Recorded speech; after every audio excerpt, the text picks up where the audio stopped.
Hello guys, welcome back to my channel. তো আমরা একদিন দীঘায় বেড়াতে গেছিলাম, তারই একটা ভিডিও ক্লিপ তোমাদের সাথে শেয়ার করছি। তো আমি একটা সমুদ্রের পাড়ে বসেছিলাম, ভিডিওটাতে দেখতেই পাচ্ছ তোমরা।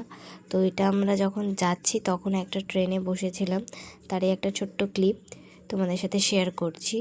আর তার আগে যখন আমরা গাড়ি করে যাচ্ছিলাম তারও একটা ছোট্ট ক্লিপ তোমাদের সাথে শেয়ার করছি। আর একটা বাচ্চাকে তোমরা দেখতে পাবে, এর নাম হেগু বাচ্চা। তো যাই হোক, তারপরে এখানে একটা মাসি এসেছিলো, আমাদেরকে আশীর্বাদ করছিল। যাই হোক, তো তারপরে আমরা সমুদ্রের পাড়ে বসে বসে এই ভিডিওগুলো নিচ্ছিলাম। কেমন লাগছিলো, সমুদ্রের ফিল নিতে সবারই ভালো লাগে। তো একটা বিকেলবেলা আমরা বসেছিলাম, দেখছিলাম কেমন কি। তো যাই হোক, এটাই আমার ফার্স্ট টাইম দীঘায় যাওয়া। আশা করবো তোমরা অনেকেই গেছো, যাওনি একবার গিয়ে দেখে এসো। যাই হোক, এখানে আমার কাছে মন্দিরের ক্লিপটা নেই, কারণ আমি সেটা নিতে ভুলে গেছিলাম।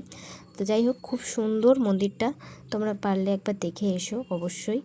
আচ্ছা, এখানে আমি তোমাদেরকে এবার দেখাবো আমি রেডি হওয়ার পরে কেমন লাগছিল, আমরা যখন মন্দিরে যাই তার আগে।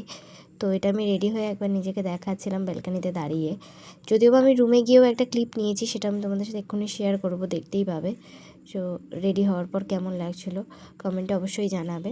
তো এটাই ছিল আমাদের রুম। লাস্টে আমরা উদয়পুর বিচে গেছিলাম, তারই একটা ছোট্ট ক্লিপ তোমাদের সাথে শেয়ার করলাম আজকের ভিডিও।